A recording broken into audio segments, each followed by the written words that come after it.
விஜய் நேற்று இவ்வளோ நாளாக அதான் கேட்டுருந்தோம். நீங்கள் பேச்சுவார்த்தை நடத்திட்டு இருக்கிறீங்க, இவங்க சொல்கிறாங்க அதிமுக இவ்வளோ நாளாக அடிக்காமல் இன்னைக்கு அடிக்குதுன்னு. நீங்கள் மட்டும் இவ்வளோ நாளாக அடிச்சிங்களா?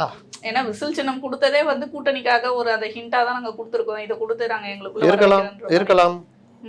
அது இல்லாமல் அந்த சிபிஐ விசாரணையிலேருந்து உங்களுக்கு வழக்கறிஞர் ஏற்பாடு செய்யலேருந்து உங்களுக்காக சட்டசபையில் சண்டை போட்டாங்கல்ல.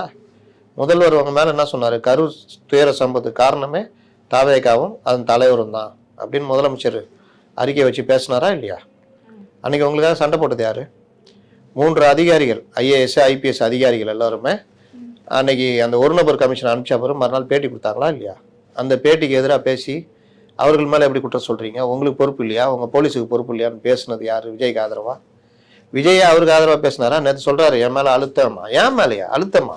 அதுவும் யார்? ஏங்கிட்டியான்னு உங்ககிட்ட தான், உங்களை தான் போட்டு நொக்குனாங்க. அன்னைக்கு நீங்கள் என்ன பேசுனீங்களா? கரூர் சம்பவத்துக்கு எதாவது அறிக்கை விட்டீங்களா?